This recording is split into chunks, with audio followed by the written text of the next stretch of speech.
नमस्कार क्लास, स्वागत है आप सभी का अपने YouTube channel Sanjay study centre पर।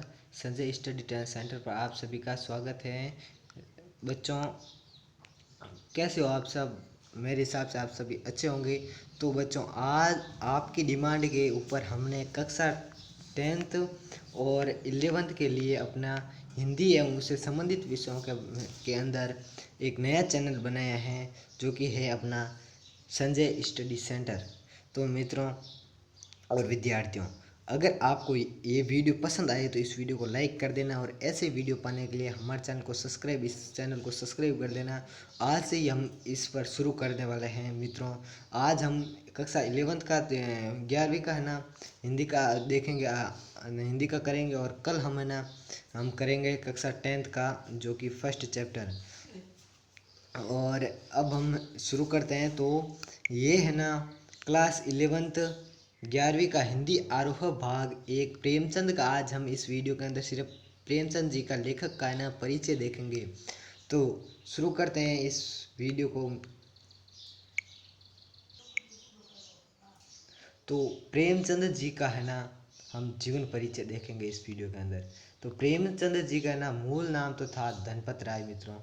मूल नाम तो इनका क्या था? धनपत राय। मूल नाम धनपत राय था इनका। और इनका जन्म कहाँ हुआ था? तो जन्म सन 1880 के अंदर लहमी गांव उत्तर प्रदेश के अंदर इनका जन्म हुआ था। और इनका मूल नाम आपको ध्यान रखना है कि धनपत राय था मित्रों। और ये है ना आपकी परीक्षा की दृष्टि से भी इम्पोर्टेंट है। और आप है ना अब है ना आपके आने वाले हैं क्या प्रथम परख, कल से या परसों से शुरू होने वाले हैं, इसके अंदर भी ये इम्पोर्टेंट है मित्रों। तो ये आपको याद कर लेना है। ये आपको पूरा का पूरा ये प्रेमचंद जी का आपका इम्पोर्टेंट है मित्रों। तो इनका है ना जन्म धनपत राय तो इनका मूल नाम था, और इनका जन्म जो कि 1880 में उत्तर प्रदेश के लमही गांव में हुआ था मित्रों। इनकी प्रमुख रचनाएं क्या हैं? तो सेवा सदन, प्रेमाश्रम, रंगभूमि, निर्मला, कायाकल्प, गबन, कर्मभूमि, गोदान, ये तो इनके उपन्यास। और सोजे वतन, मानसरोवर, 8 खंड में, और गुप्त धन इनके क्या हैं? कहानी संग्रह हैं इनके। और करबला, संग्राम, प्रेम की देवी इनके नाटक हैं। और कुछ विचार और विविध प्रसंग क्या हैं इनके? तो इनके निबंध संग्रह हैं मित्रों। और ये हैं अपने प्रेमचंद जी का, जो कि अपना तस्वीर की वो कैसे दिखते थे, तो देख लेने आप इनको। तो इनकी मृत्यु के बारे में अब देखेंगे। तो इनकी मृत्यु जो कि है 1936 के अंदर हो गई थी मित्रों। और प्रेमचंद जी जो कि हैं हिंदी कथा साहित्य के शिखर पुरुष माने जाते थे। कथा साहित्य के इस शिखर पुरुष का बचपन है ना वो बड़े अभावों में बीता था। और इनकी स्कूली शिक्षा है ना पूरी करने के बाद पारिवारिक समस्याओं के कारण जैसे तैसे इन्होंने है ना बीए की है ना पढ़ाई कंप्लीट की थी मित्रों। बीए यानी कि ये इन्होंने है ना जैसे तैसे है ना बीए किया था मित्रों। और अंग्रेजी में है ना एमए करना चाहते थे, लेकिन है ना जीवन यापन के लिए उन्हें नौकरी करनी पड़ी थी, क्योंकि उन्होंने ना उनके परिवार है ना वो इतना है ना अमीर नहीं था कि वो है ना एमए और कर सके। उन्होंने बीए तो किसके अंदर की थी? तो बीए तो उन्होंने है ना पहले कर ली थी, और अंग्रेजी के अंदर वो है ना एमए करने चाहते थे मित्रों। और सरकारी नौकरी मिली भी उनको है ना, सरकारी नौकरी भी मिली, लेकिन है ना महात्मा गांधी के असहयोग आंदोलन के में है ना सक्रिय होने के कारण है ना त्याग पत्र भी देना पड़ा। तो उस समय क्या हुआ था कि महात्मा गांधी जी जो कि है ना वो ना असहयोग आंदोलन है ना वो चला रहे थे। उन्होंने है ना अपना है ना प्रेमचंद जी ने है ना असहयोग आंदोलन में है ना अपना है ना सहयोग किया था, सक्रिय भूमिका निभाई थी, इसलिए उन्होंने अंग्रेज़ों ने उसे नौकरी से निकाल दिया था। और राष्ट्रीय आंदोलन से जुड़ने के बावजूद लेखन कार्य सुचारू रूप से चलता रहा। और वो है ना आंदोलन से जुड़े, और इसके बाद भी है ना वो लिखते रहे, लेखन कार्य उन्होंने शुरू रखा। और है ना उनकी है ना पत्नी ने भी उसके अंदर है ना इनको साथ दिया था। और पत्नी शिवरानी देवी, तो इनकी पत्नी का नाम याद रख लेना आपको। तो इनकी पत्नी का क्या नाम था? तो शिवरानी देवी था। के साथ अंग्रेज़ों के खिलाफ आंदोलन में हिस्सा लेते रहे। और उनकी पत्नी भी है ना वो है ना अपनी पूर्ण निष्ठा से अपनी शिवानी देवी जो कि ना वो अंग्रेज़ों के खिलाफ है ना आंदोलन में हिस्सा लेती थी। और उनके जीवन का राजनीतिक संघर्ष उनकी रचनाओं में सामाजिक संघर्ष बनकर सामने आया है। और उनका राजनीतिक संघर्ष जो कि है ना उनके सामाजिक संघर्ष बन के आया है, जिसमें जीवन का यथार्थ है ना, जीवन का यथार्थ और आदर्श दोनों था मित्रों। और अब हम आगे बढ़ते हैं। तो प्रेमचंद जी है ना हिंदी साहित्य के इतिहास में कहानी और उपन्यास की विद्या के विकास का काल विभाजन प्रेमचंद को ही केंद्र में रखकर किया गया है। तो प्रेमचंद जी को केंद्र में रखकर क्या किया गया है, यहाँ से भी आपका प्रश्न बन सकता है। तो हिंदी साहित्य के इतिहास में कहानी और उपन्यास की विद्या को है ना विकास का है ना काल विभाजन प्रेम जी को केंद्र में रखकर किया गया है। किसका? कहानी और उपन्यास की विद्या का। और प्रेमचंद जी है ना वो पूर्व युग, प्रेमचंद युग और प्रेमचंदोत्तर युग, यह है ना प्रेमचंद के है ना निर्विवाद महत्व का एक स्पष्ट प्रमाण है। वस्तुतः प्रेमचंद ही पहले रचनाकार थे जिन्होंने कहानी और उपन्यास की विद्या को कल्पना और रोमानियत के धुंधले के से निकालकर यथार्थ की ठोस जमीन पर प्रतिष्ठित किया। तो ये भी आपके प्रश्न बन सकता है कि प्रेमचंद जी का है ना कल्पना और रोमानियत से निकाल कर है ना उन्होंने है ना प्रेमचंद जी ने है ना मैं और है ना रचना कर है ना प्रेमचंद जी ऐसे रचनाकार थे और जिन्होंने है ना कहानी और उपन्यास को है ना किससे निकाल कर कल्पना और रोमानियत से निकाल कर यथार्थ था और ठोस जमीन पर है ना उनको लाकर प्रतिष्ठित किया था। किसको? तो ये आपको कहानी और उपन्यास की विद्या को यथार्थ की जमीन से जुड़कर कहानी किस्सा गोई तक सीमित न रहकर पढ़ने पढ़ाने की परंपरा में भी बढ़ी हुई है। और इसमें उनकी है ना हिंदी उर्दू मिश्रित भाषा का विशेष योगदान है।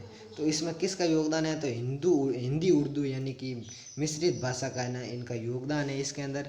और उनके है ना यहाँ हिंदुस्तानी भाषा अपने पूरे ठाट बाट और जाति स्वरूप के साथ आई थी।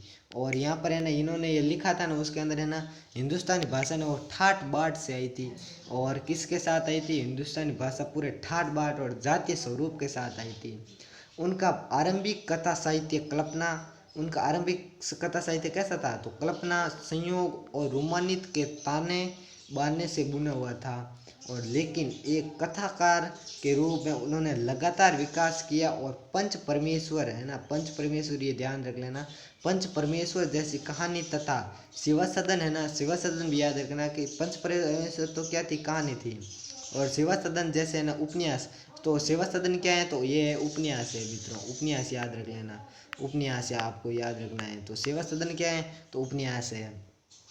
सेवा सदन उपन्यास के साथ सामाजिक जीवन को कहानी का आधार बनाने वाले यथार्थवादी कला के अद्भुत अग्रदूत के रूप में सामने आए थे। यथार्थवाद के भीतर भी आदर्शोन्मुख यथार्थवाद से आलोचनात्मक और आलोचनात्मक यथार्थवाद तक की आलोचनात्मक तक की विकास यात्रा प्रेमचंद ने की थी। आदर्शोन्मुख यथार्थवाद स्वयं उन्हीं की गढ़ी हुई संज्ञा है। और यह कहानी है और उपन्यास के क्षेत्र में किए गए उनके ऐसे रचनात्मक प्रयासों पर लागू होती हैं मित्रों, जो कटु यथार्थता का चित्रण करते हुए भी समस्याओं और अंतरोधों को अंततः एक आदर्शवादी और मानवांशी समाधान तक पहुंचा देती हैं। शिवा सदन, प्रेमाश्रम आदि उपन्यास और पंच परमेश्वर, बड़े घर की बेटी, नमक का दरोगा आदि कहानियों में ऐसी ही हैं। कहानियाँ भी कुछ इस प्रकार की हैं मित्रों। और बाद की उनकी रचनाओं में यह आदर्शवादी प्रवृत्ति कम होती गई है और धीरे धीरे ऐसी स्थिति तक पहुंचते हैं यहाँ कठोर वास्तविकता को वस्तुत करने कफन आदि की कहानियाँ, यहाँ पर है ना कफन आदि जैसी की कहानियों के बारे में बताए गए हैं। तो कफन जैसी की आदि कहानियों है ना कफन आदि कहानियों उनकी सुंदर उदाहरण है। किनके? गोदान उपन्यास है ना ये वास्तविक प्रस्तुत करने में वे किसी तरह का समझौता नहीं करते हैं। यहाँ पर है ना मिसप्रिंट हो गई थी, मिसप्रिंट क्या, मेरे से गलती हो गई थी मित्रों। तो ये गोदान उपन्यास और पुस की रात और कफन, ये ना कफन आदि है ना कहानियाँ इसके है ना सुंदर उदाहरण हैं मित्रों। अब हम आगे बढ़ते हैं।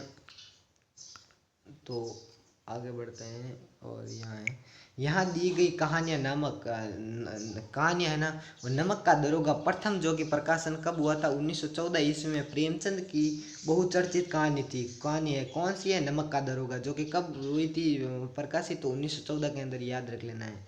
जिसे आदर्शोन्मुखी यथार्थवाद के एक मुकम्मल उदाहरण के रूप में देखा जा सकता है। कहानी में ही आए हुए एक मुहावरे को ले लो तो धन धन, तो यह है ना, धन के ऊपर धर्म की जीत की कहानी है।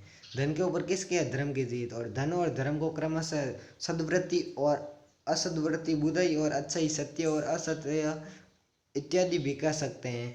कहानी में इनका प्रतिनिधित्व क्रमशः पंडित आलोपीदीन और मुंशी बंशीधर नामक पात्रों के किया है। और ईमानदार कर्मयोगी मुंशी बंशीधर को खरीदने में असफल रहने के बाद पंडित आलोपीदीन अपने धन की महिमा का उपयोग कर उन्हें नौकरी में मुअत्तल करा देते हैं, लेकिन असंतत्य के आगे उनका सिर झुक जाता है। सरकारी महकमे को बर्खास्त बंशीधर को बहुत ऊंचे वेतन और भत्ते के साथ अपनी जायदाद का स्थायी मैनेजर नियुक्त कर देते हैं और गहरे अपराध बोध से भरी हुई वाणी से निवेदन करते हैं कि परमात्मा से यही प्रार्थना है कि वह आपको सदैव वही नदी के किनारे वाला बेमुरवत उद्दंड किंतु धर्मनिष्ठ दारोगा बनाए रखे। ये कौन कहते हैं? तो ये कहते हैं अपने पंडित बंशीधर जी। कहानी में इस अंतिम प्रसंग से पहले तक की समस्त घटनाएं प्रशासनिक और न्यायिक व्यवस्था में व्याप्त भ्रष्टाचार तथा उस भ्रष्टाचार की व्यापक सामाजिक स्वीकार्यता और अत्यंत साहसिक तरीके से हमारे सामने उजागर करती हैं और ईमानदार व्यक्ति के अभिमन्युक्त के समान निहत्थे और अकेले पढ़ते जाने की यथार्थ तस्वीर इस कहानी की बहुत बड़ी खूबी है। किंतु प्रेमचंद इस संदेश पर कहानी को ख़त्म नहीं करना चाहते, क्योंकि उस दौर वे मानते हैं कि ऐसा यथार्थवाद हमको निष्ठावादी बना देता है। मानव चरित्र से हमारा विश्वास उठ जाता है। हमको चारों तरफ बुराई ही बुराई नजर आने लगती है। उपन्यास शीर्षक निबंध से, इसलिए कहानी का अंत सत्य की जीत के साथ होता है। तो इस कहानी का अब हम पढ़ेंगे कल नहीं परसों हम पढ़ेंगे। तो हमें ना इसका पूरा लेक्चर देखेंगे, इसका जो कि अपना है नमक का दरोगा, पूरा चैप्टर देखेंगे। पूरा नहीं, कल तो हम परसों हम आधा लेकर आएंगे, इसके हम 2 भाग कर देंगे मित्रों। तो ये है ना, आपने है ना, कहानी किसके ऊपर होगी? तो असत्य पर सत्य की, और या धन के ऊपर है ना ईमानदारी की जीत मान सकते हो। ये है ना, असत्य पर सत्य की जीत हो सकती है। ये आप है ना इसके ना कुछ भी है ना, मतलब इसके टाइटल दे सकते हैं मित्रों, इसके अलावा, नमक का दरोगा के अलावा। तो अगर आपको ये वीडियो पसंद आया तो इस वीडियो को लाइक कर देना और हमारे चैनल को सब्सक्राइब कर देना ऐसे ही वीडियो पाने के लिए। और मिलते हैं अगले वीडियो के अंदर, तब तक के लिए बाय बाय, धन्यवाद, गुड नाइट, जय हिंद, जय भारत।